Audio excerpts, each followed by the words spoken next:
trapecio y de la trapecista que se cae Otro clásico. de trapecio. También encontré del año 1927 un libro de Leonidas Una Barleta. historia de un payaso feliz que triunfa en la vida, se llena de plata, se compra una casa. No existe eso. Justamente eso es lo que llama la atención porque en la literatura internacional y argentina, los que escribieron sobre circo, Picasso estaba fascinado con el circo, hay un texto de Baudelaire sobre el circo, Kafka también, en este caso Leonidas Barleta, que yo no sabía ni de la existencia, que es el creador del Teatro del Pueblo, tiene un libro que se llama Royal Circus, del año 27, y Tuñón tiene varias referencias, incluso Juancito Caminador, creo que era una especie de mago o prestigiador. Después hay un historiador castañino que habla sobre el circo criollo y después la investigadora que estaba en el circo criollo, Beatriz Seibel, no sé si la conocen. En el libro de Beatriz Seibel se llama que no lo tengo acá para mostrarlo, La historia del circo. Ella cuenta toda la historia del circo criollo, recupera textos de payadas, de payadores. También José Podestá escribía payadas que hablaban sobre las temáticas que sucedían ahí. Creo que tiene una sobre la revolución de 1905 o algo así. Y luego hay como una especie de vacío, que no encontré nada de los 40 hasta los 80.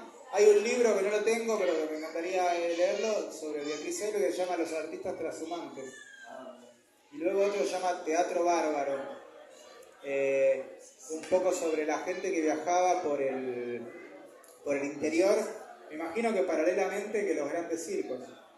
Los circos viajaban con la carpa, pero también había otra gente que viajaba con la carreta. Javier Villafañe es un ejemplo de eso. Él viajó en los años 30.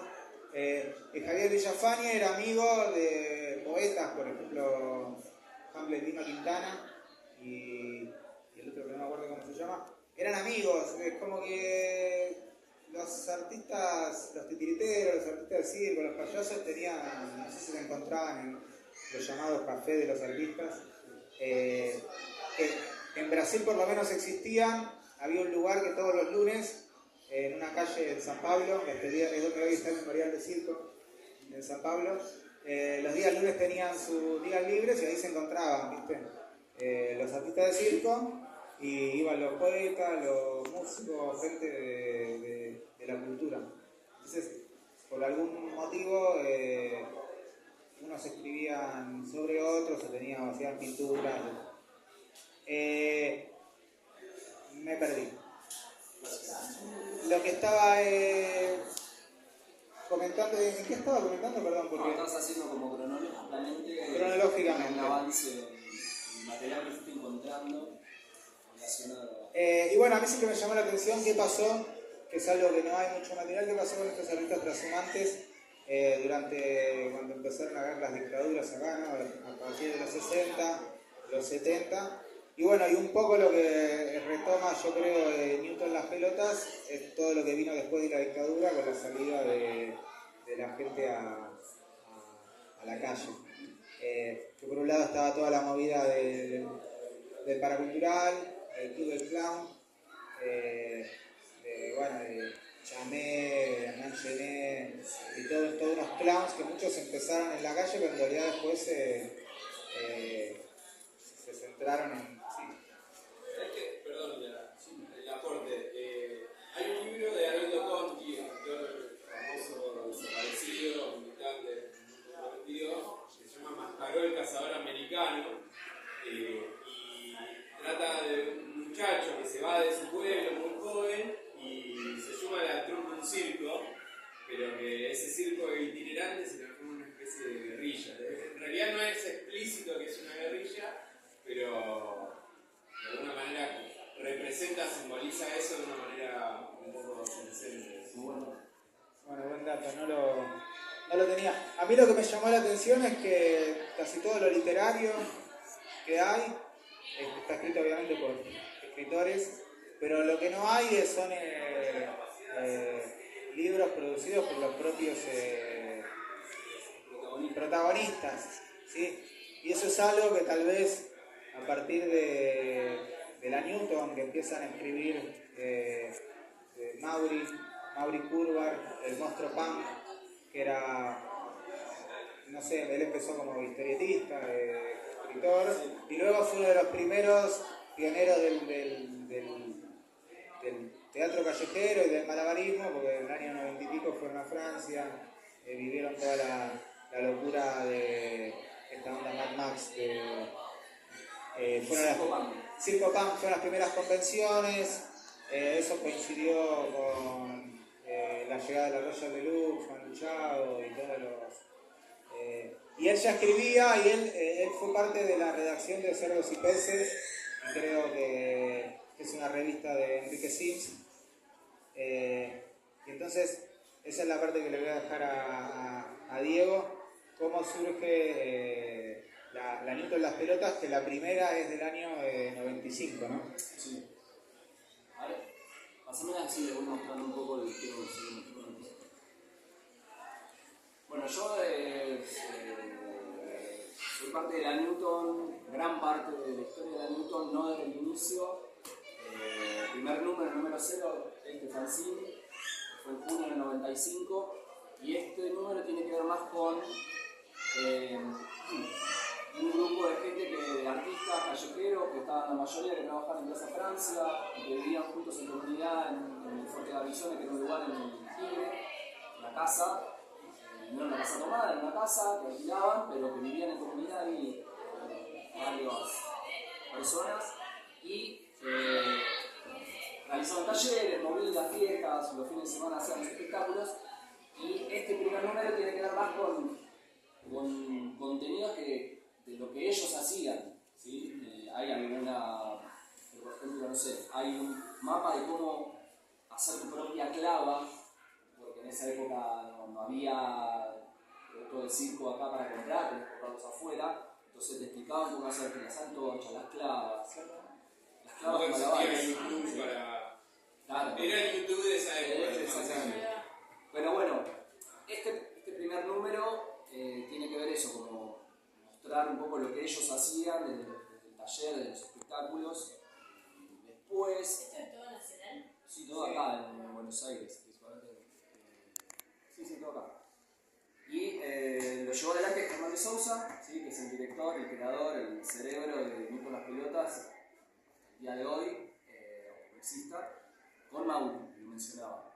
¿Pero quién fue La idea es de Germán. La idea de Germán, que vivía ahí en esa comunidad también.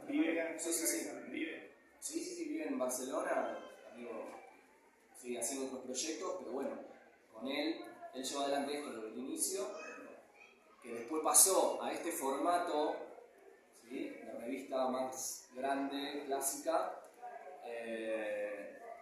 y cambió ya el diseño, cambió la calidad, papel más ilustrado, por ahora en blanco y negro. Hay un número que tiene un póster de color, ¿sí? La única hoja central. Y bueno, nada, los contenidos pasaron a ser de algo de lo que hacemos nosotros a ampliar la temática de teatro callejero, nuevas tendencias escénicas, culturas urbanas, circo, malabares, música. ¿Un poco más comercial? No, para nada. O sea, no comercial, pero digamos... Esto se distribuye, se vendía, tenía el precio de tapa, se vendía, pero no en kioscos de revistas, sino en las plazas, en movidas que se hacían, en varietés, en fiestas, pero todo con contenidos muy... ¿Qué tirada tenía? ¿Sabes qué? En estos números que yo los leía, yo no estaba todavía, no sé cuánto era la tirada de esto, pero seguramente muy chica. Ya cuando pasamos acá, esto sí, un poco más, vamos a ver. Pero estos números yo los consumía como lector, porque yo era malabarista y me estaba metiendo en esta escena, a la vez estudié estudiaba periodismo, era las dos cosas que estaba haciendo, estaban acá, me empecé a acercar y después hubo un cambio de época que cambió el formato y pasamos a este formato que es como el más clásico de bolsillo, que fue el de la Newton, el que más la gente conociendo las pelotas lo conoce por este formato, que este era muy de nicho, muy poco. Y esto me da la sensación de que es un formato, por eso le quería contar de qué se habían inspirado, porque había unas revistas españolas. Bueno, sí, Ambidiestro, la Cascada, el Ambidiestro, pero igual es un formato de revista, como la revista de domingo de un periódico, ¿no? Es un tamaño clásico. Pero bueno, esto era más raro, este formato de revista, así. Y pasó a ser gratuita, distribución gratuita. Todos estos números fueron de distribución gratuita. Entonces acá, este primer número... ¿En qué año? Ahora te iba a decir, pará, porque quiero encontrar el número en el 99. No, 98, diciembre del 98. Pero lo que les quería comentar, era interesante para compararlo con lo que estaba pasando en el país y con lo que era producir este tipo de proyectos. En el 99 editamos 4 números. En el 2000 editamos 3 números. En el 2001 editamos un número y que le tuvimos que poner precio de tapa, 5 pesos. Alto guiso. Sí. Entonces, 5 pesos salía la revista, una sola pudimos editar en el 2001, que salió... $5. Abril-mayo de 2001, esta. Y después, la 16, solo en internet. O sea, la 16 no la pudimos hacer en papel. No nos dio más el cuero. ¿Pero bancaban todos ustedes? Sí, no, la bancaba, había publicidades, se conseguían publicidades, pero publicidades también de nicho, gente del palo, o de golpe había un contacto, no sé. Porque, por ejemplo, Germán de Sousa, director, era también el manager de Las Manos de Filippi en esa época. Entonces, Las Manos tenía más contacto con discográficas, y no sé, de golpe, página entera, Carmina Burana, que era un disco y tal, entonces de golpe una publicidad de una página entera, era esto, una Plur FM, una FM, que nosotros también hicimos un programa de radio durante un año, como que Mr. Victus.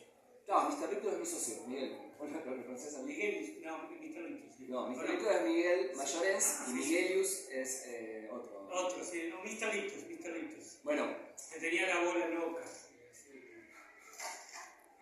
Su número, su bola loca. No, ese era yo. No, te robaba la bola entonces. No, Miguel hacía libre stick. Una vez fui a la radio yo. ¿Fuiste a la radio? ¿A Nautilus?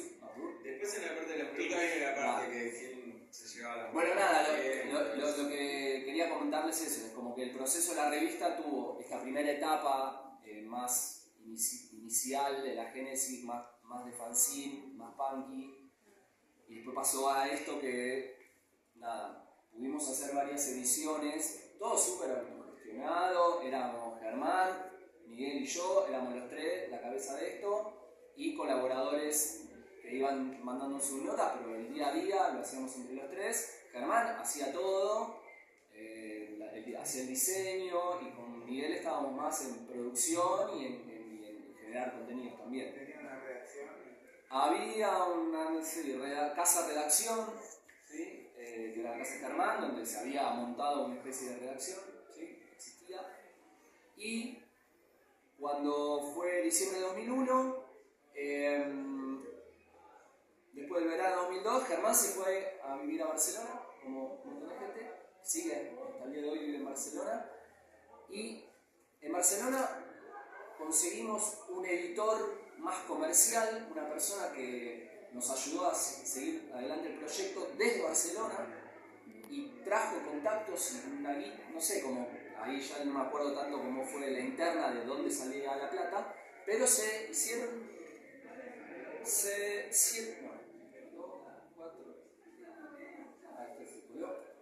hicimos 6 números en Barcelona. 6 números a lo largo de un año. Pero Se imprimieron ya. Se imprimían allá y las mandábamos para acá. O sea, mandábamos, no solo acá, mandábamos, no sé, 500 números a Buenos Aires, 500 ejemplares a Buenos Aires, 200 a Colombia, 200 a Chile, como que se había armado una red más latinoamericana, principalmente se distribuía en España y después en el resto de Sudamérica, fuertemente en Buenos Aires, y nada, y seguimos adelante con eso. Pero con una mejoría en la calidad de la revista, notoria. Full color, en la calidad del papel. ¿Este es del 2001? Y eso es de 2002. Todo 2002 hasta el último número fue 2003. Este fue el último número. Están intactas. Sí, porque las tengo guardadas bajo ya. ¿Y a quiénes le pedían que escriban? ¿Cómo era el...? Y bueno, ahí también escribían gente así como un poco del palo que tenían así como... No, perdón, principalmente escribíamos mucho nosotros. Gran parte entre Germán, Miguel y yo. Mauri tenía una sección y algunos sueltos. No sé, Juan Data, que es un chico especialista en hip hop, que escribió un montón de libros ahora en California, también tenía como su sección. Como había algunos que siempre estaban firmes. Sí, a mí lo que siempre me llamó la atención es que era una cosa mucho más amplia de lo que se volvió ahora un poco o sea, había toda una parte de música, de banda, sí. Pero tal vez era porque convivían, no sé, porque la región vivieron lo de Canabel Santos, sí, también había una banda. Claro, pero lo musical estaba muy atravesado por esto, por el vínculo con ciertas bandas, con Las Manos, con Caramelo, un cuartito, toda esa cultura como más de... Que luego en las generaciones siguientes no hay mucha banda de referencia así, que vos digas eran circenses.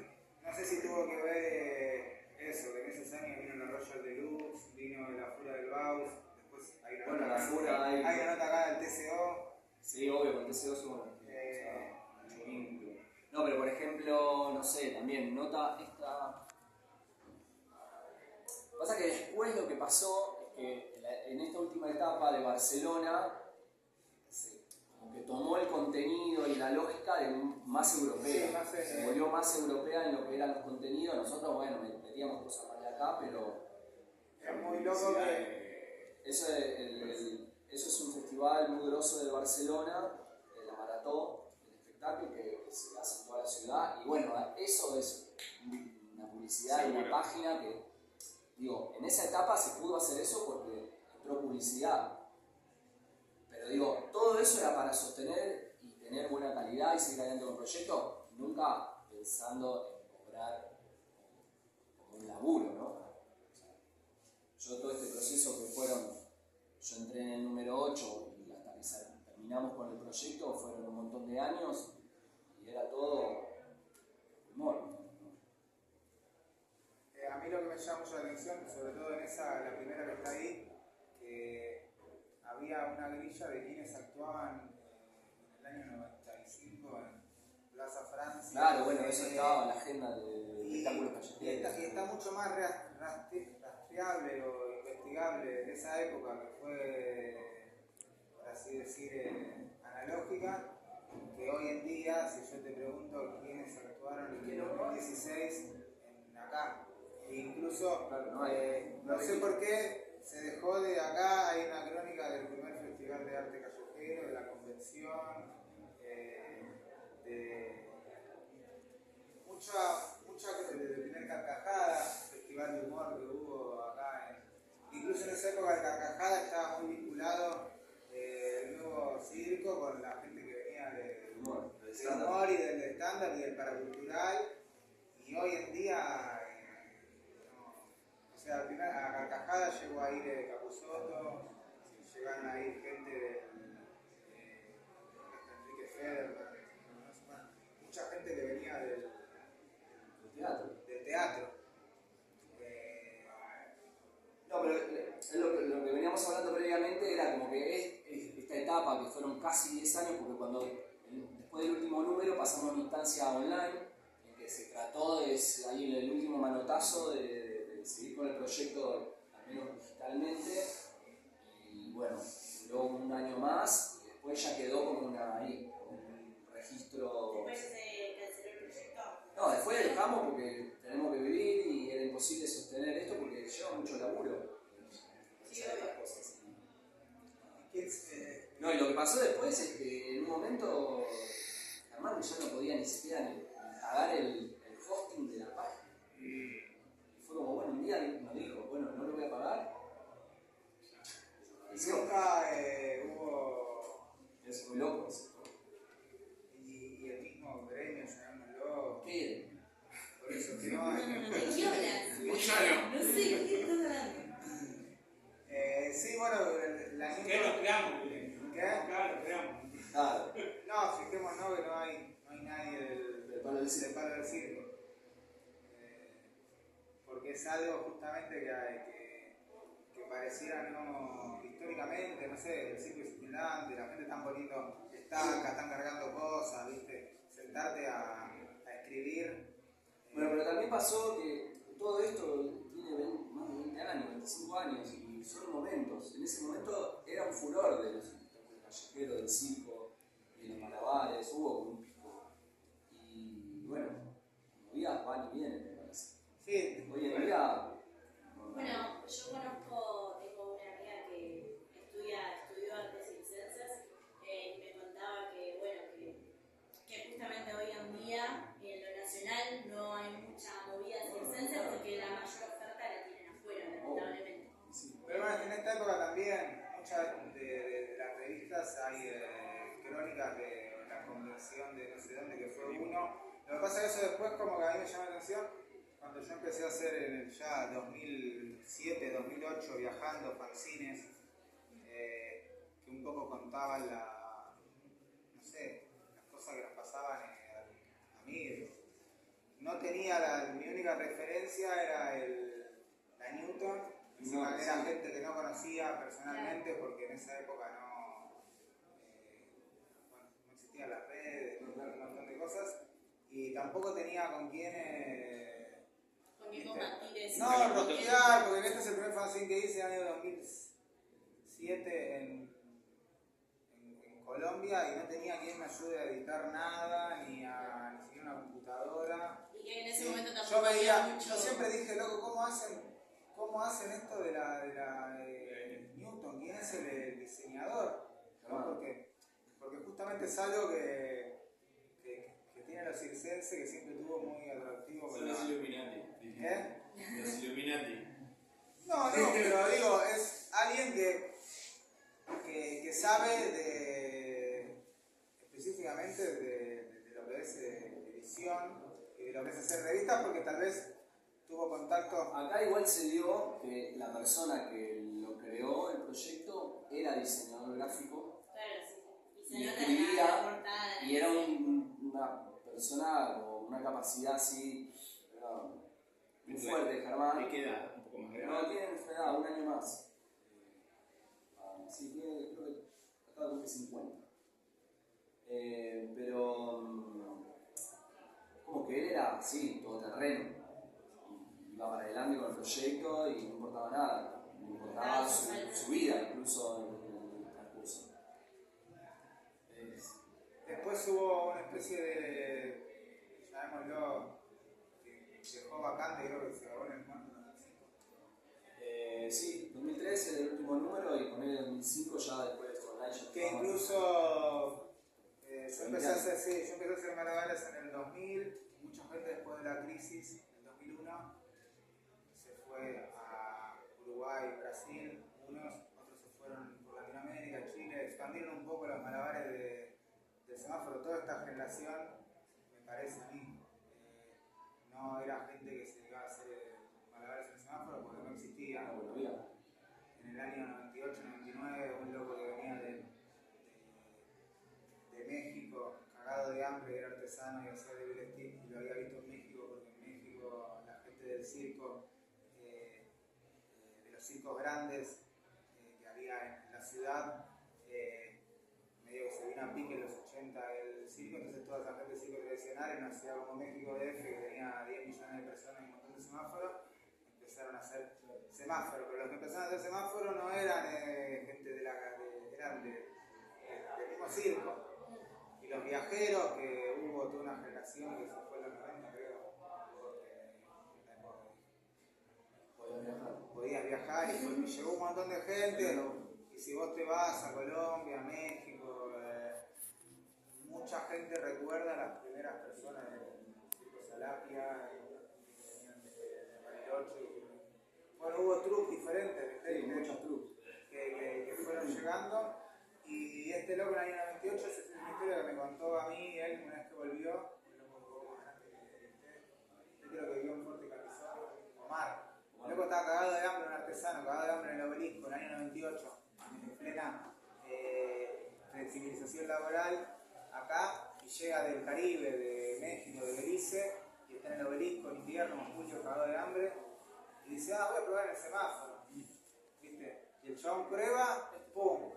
Se hace, sí, está. Ahora, no me di cuenta de esto. 2 ojos iguales. Hay un glitch. Y se hace $50 en una hora. ¿Viste? Omar. Sí, un viajero. Y entonces el loco era hijo de paraguayo, él me contó eso. Y la madre le dice, ponete una carpa en el semáforo. Entonces el chabón se pone a... Tipo, todos los sobrinos empezaron a laburar. No, él se pone y creo que va a una de las primeras convenciones, la primera convención argentina creo que es del 94. La primera del 95. Del 95. ¿De circo?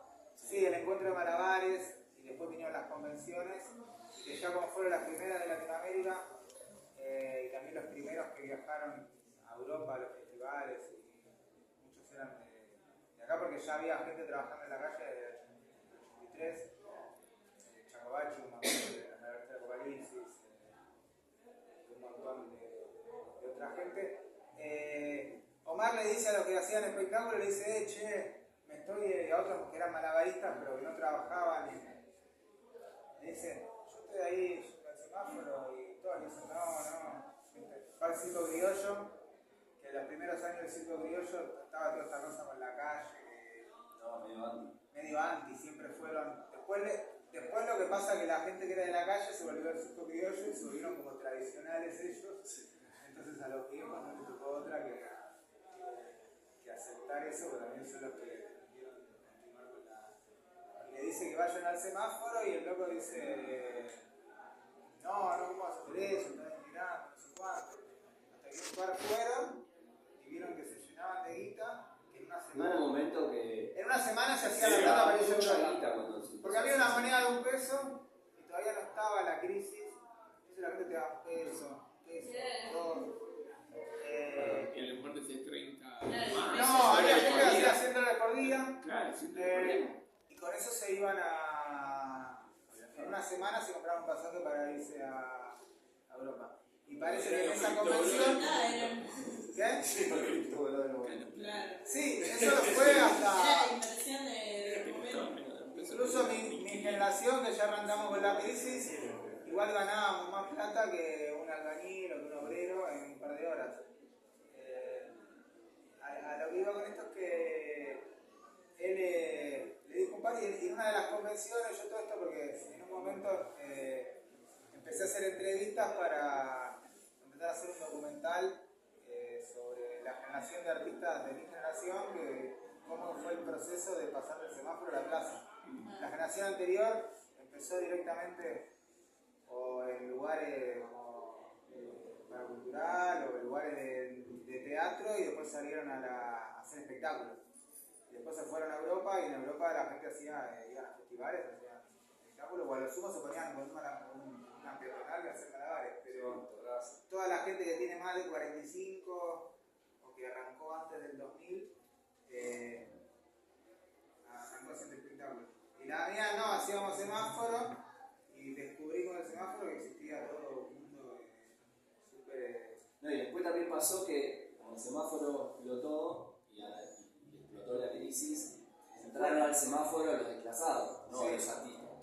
Entonces vos ves muchos artistas, malabaristas, que técnicamente son zarpados, pero es un chico que no tiene dónde vivir o en una situación social dura, Y eso... pero viene de un palo de artístico. Eso hubo mucho también. Está muy. Acá en Latinoamérica el límite entre ser artista callejero y burbuja que terminás haciendo pasta base en un hotel de mala muerte de una ciudad. Es Y difuso. eso en Europa también se replica. En Europa está el punky, el perro flauta. Ese es Sí, y bueno, y lo que más o menos me contaron, porque en una convención vino gente de Chile y acá, y le dijeron, no, semáforo, los chilenos empezaron a hacer semáforo en Chile, que tienen otra cabeza, siempre fue mucho más competitivo y deportivo, se levantaban a la mañana y no sé qué. Otros se fueron a Brasil, y fueron los que crearon todos los encuentros como Circo Noveco en San Pablo, el encuentro de malabares de Recife. Otra gente se fue por Latinoamérica y algunos empezaron a ir directamente para. Mucha gente se fue directamente en la época de la crisis para Europa. Sí, sí, mucho. En el año 2001 2002. Es que después la lógica de mucha gente que trabajaba era hacer la doble temporada. Se iban, hacían 6 meses en Europa, entraban en el circuito de festivales, hacían el billete, venían para acá y vivían tranquilos. Los 6 meses preparaban la próxima gira, volvían y hacían la doble vida. O a lo sumo hacían temporada en la costa. Claro. Esa es un ejemplo. Sí, eso lo hizo un montón de gente. Y bueno, a mí en un momento que, bueno, yo empecé a intentar editar. Pero de todo, a lo que íbamos con todo esto es que cuando terminó esto, hace 20 años, nadie tomó la posta en lo que es el registro o generar contenido editorial, ni siquiera digital. Y vino el circense. El circense fue. A mí lo que. Está muy buena la circense, pero siempre me pasó que ya se había profesionalizado todo un poco más y esto hablaba de cosas un poco más under y más contraculturales. ¿Viste? Bueno, perdón, ¿no? En México, cuando no tanto los malabares, sino más a lo que es el clown, en México está mucho que todavía sigue toda la cultura de los payasos, el clown adentro del colectivo. Sí, así como los vendedores ambulantes acá, digamos, como los que te venden chicle, pero que se suba un payaso, tenga una forma con el globo, o hagan su espectáculo y también se lo mismo, en vez del semáforo. En México, Brasil, por ejemplo, la gran diferencia entre Argentina y Brasil es que en Brasil siempre hubo apoyo para la edición, ¿sí? Y por ejemplo, un festival como Lancho Picadero, es un festival de payasos, cada edición sacaba un libro, como podría ser de esta charla, de la anterior, y de la anterior, y de la anterior. Alguien se encargaba y también, en la revista Ancho Picadero hay como 14, ¿sí? Y tienen esa color, hay entrevistas, hay un... Claro, pero esto tiene una banca. Sí, esto está anunciado por Petrobras, Funarte. Entonces, en Brasil hay, en toda la otra parte decía, yo viví en Brasil en el 2006, iba a cualquier biblioteca y me encontraba cosas de payasos y de circo, porque hay más dinero, o no sé, había más gente dedicada a la investigación. Acá el primer libro que hay, no lo tengo, que es de Julieta Infantino, que hizo una tesis sobre circo y después escribió varios libros. Juli tiene como 20 años, pero es una. ¿Sí? Y ella era. No, y después ahora la que hizo el malabar de Malabar. Hay otro libro también, Hace 2 años. La Luz de Malabar, que es una chica que es vasca, ¿no? Sí, es española y fue a vivir a Caucho. Caucho es una marca de productos de circo, de malabares, de elementos. Exacto. Que está en Palermo y esta chica fue a vivir ahí, empezó a trabajar en Caucho sin saber nada de este ambiente, por un laburo, y de golpe empezó a conocer gente y se decidió por llevar adelante un proyecto también así, editorial propio, una tesis, a lo largo de un montón de años incluso. Tardó bastante, y lo editó hace 2 años. Sí, eso sería como lo último que había editado. Eso también es particular, que la gente más interesada en escribir o editar cosas sobre este mundo no son... Literarias. Sí, no es gente relacionada con el mundo literario. Yo cuando surgió la FRIE en el año 2006, yo estaba de viaje, recién volví en el 2010, me perdí todo el... y conocí a alguno, conocí un pibe que era periodista, Maxi, que ahora tiene una compañía de circo y nunca más, que tenía un librito llamado Varieté. Yo empecé a editar todos estos fanzines 2010, 2011, y los pasos. Pero era, no tenía mucho con quien, digamos, escribí un par de notas en el Circense, de entrevistas, pero a mí después siempre me interesó más la parte, por así decirlo, literaria, ¿viste? Gente que hable sobre su experiencia propia en una producción que no sea tanto teórica o pedagógica, sino de... Que cuente su experiencia. Porque viajando y haciendo entrevistas a colegas, escuchando las historias, dije, todos tienen una, ¿viste? Con libros, ¿viste? A todos les decía, uy, vos mirá, todo esto es para... tal vez Yo tenía mi libro. eso. Ahí está. El de Diego no lo conocía desde qué año. Y bueno, porque a mí me pasó, yo era malabarista. Es muy bueno, de verdad. Es lo que yo.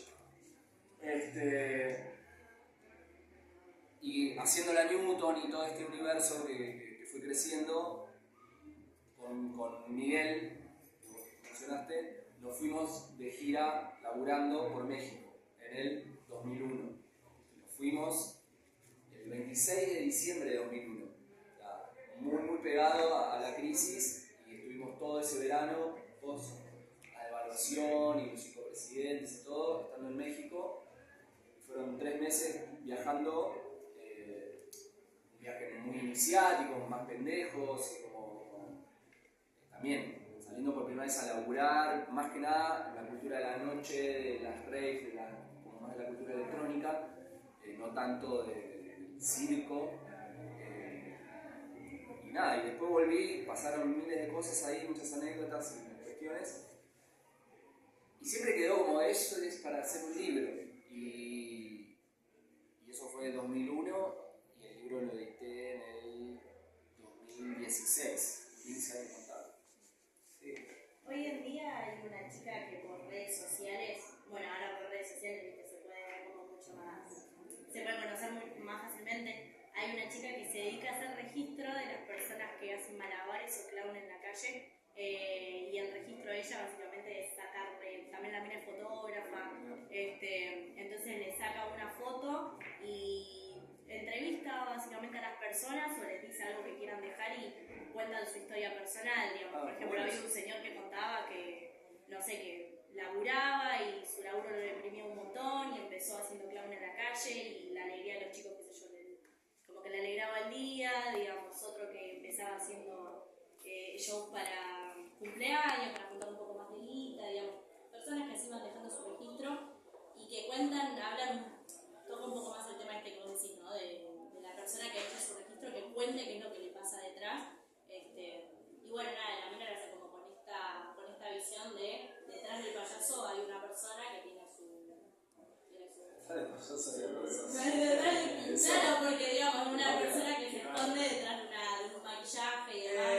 Sí, a mí lo que más me llamó siempre la atención es que uno tiene una... sobre todo cuando empezamos a hacer espectáculos, tenés una visión privilegiada de lugares muy icónicos de ciudades. ¿Sí? O sea, la gente va a la catedral de no sé qué a visitarla y vos estás parado enfrente intentando ver cómo junta gente. ¿Sí? Entonces, en un momento tu turismo te empieza a importar un carajo y solo vas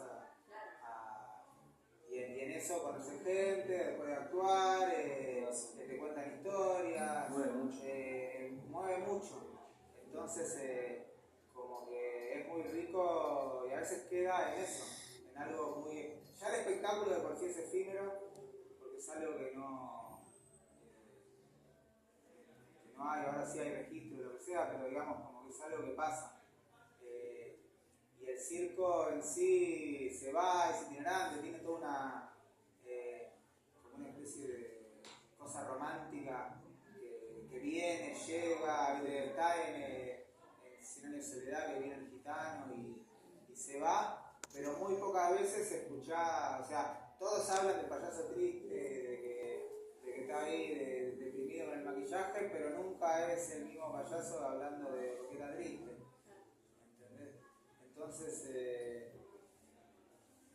después hubo a partir del 2000, yo edité este libro en el 2015, que también es un viaje por Colombia y Venezuela del año 2007, después yo también iniciático, y que me llevó un montón de años porque de pasar de tener un fanzine así a decir, viste, uno dice voy a imprimir algo y quiero que después quede bien, esté bien, porque el fanzine hace 10, 15, 20. ¿Desde cuántos? No, la primera hicimos 100 y ahora debe haber como 500 o 600. ¿Hiciste más otra segunda edición? Hacía de a 100 y eso fue después de que volví y me vinculé acá con la FLIA.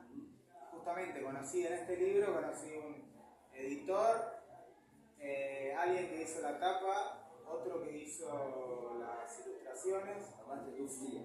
No, me di cuenta de que es algo que viene muy de cómo empezamos a hacer lo que hacemos, de la autogestión, de hacer todo, ¿viste? Actuás, manejás, haces un flyer, producís, no sé qué, haces la prensa, y después cuando vos ves cómo funciona la industria, cuando viajás, cómo funciona el mundo del arte y te das cuenta que hay una persona para cada uno, bueno, con el mundo del libro lo mismo. Y entonces eso no es que está, que yo, con la gente vas a actuar un varieté, que viene y te dice, no, yo soy editor, yo soy corrector, por ejemplo, ¿no? Hoy no vino Pablo Cabra, yo del 2011 al 2015 intenté hacer libritos, viste, pequeñitos, hice uno de un viaje por México, otro de Uruguay. Después me empecé a encontrar también con gente que hacía acá en la FLIA cosas similares, como por ejemplo el viajante, si quieren se lo paso, que no es gente que venga del mundo del circo, pero compartíamos el viaje, ¿viste? Claro. Afuera hay alguien que tiene una edición sobre libros de viaje, que es algo que compartimos, y hay un montón de libros más de viaje de personas que no son del... Acá el señor tiene su libro de viaje. Vale. Algunos amigos que hacían, que también... ¿De viaje cuántos? No, mucho diario. La lista. El viaje posta de... Después también a mí me pasó que en el 2011 en Barcelona conocí una piba que era filóloga y que se metía al mundo de unos grupos que había ahí. Y después ella escribió, que nunca lo editamos, pero escribió con 40 millones de citas de autores conocidos y con toda una movida sobre el viaje en la literatura, ¿sí? Escribió algo en relación al encuentro con un payaso que era yo, pero eso quedó... ¿Pero era secreto que No era secreto, está mi nombre, todo, pero ella se inspiró en... como era alguien que venía de la filología y se conocía toda la historia y la literatura de viajes y no sé qué, un montón de Era cosas. clarísimo, 1,90 m, bello, atractivo, inteligente. No, ni 1,90 m ni... y no, y quiero, ya que estoy, esto si querés se lo mandamos a... que no pudo venir, a partir de este libro del 2015, en ese mismo año o el anterior, edita Brunitus Poesía Cirquera, que su libro tiene textos de él, y otra parte una compilación de textos que habla sobre circo. Es un malabarista. Sí, es un malabarista. También, bueno, Jacobacci edita un manual, que es algo que en realidad es mi apreciación. No sé, hay libros sobre clown de Hernán Gené, que es un maestro, hay libros sobre Chamé, hay libros sobre teoría del clown, talleres, ¿sí? Ejercicios. Como que la gente tiene más necesidad de tener algo útil. Esta chica me dijo, haz un manual. Fue lo primero que me dijo, yo nunca lo terminó. Año 2011 me dice, haz un manual, porque la gente quiere leer algo que ¿viste? Un manual de stand-up, un manual de no sé qué. No quiere leer tanto la neurosis. ¿Qué? Por eso, un manual de autoayuda. un manual. Con el payaso Autoclave. Y no, perdón, la editorial que yo edité, que se llama Contramar Editora, una chiquita, indie, empezó con el libro de Jacobacci, que son quienes editaron el libro, este manual del artista callejero de Jacobacci. Y después surgió, no sé si vine yo, y después otro proyecto más, como que abrieron una línea de teatro callejero del libro, y yo tengo como 5. sí, que es algo que no, por lo menos acá en España, en Francia. Hicieron la traducción de un libro de afuera que se llama The Scent of Charlie, que es tipo del Malabar, de un tipo, un yankee, que fue a la India y como que flasheó con el malabarista, la cultura hindú. Conocí ese libro, no existía la traducción al español. Yo quería compartir, no sé si quien conoce a Mariano Microbio Bufoneta. Bueno, es un bufón, poeta, payaso también, y él editó varios libritos pequeños. Uno se llama Citadino, otro se llama Bufonería, y él particularmente, él también tiene mucho acá en la FLIA, es muy bueno oralmente, cosa que no siempre yo escribo bien, pero no me considero que recite muy bien. Y él tiene varios, justo me lo mandó el otro día cuando está en España, a ver si lo escuchan. Del cielo y de la tierra nació el fuego, la llama,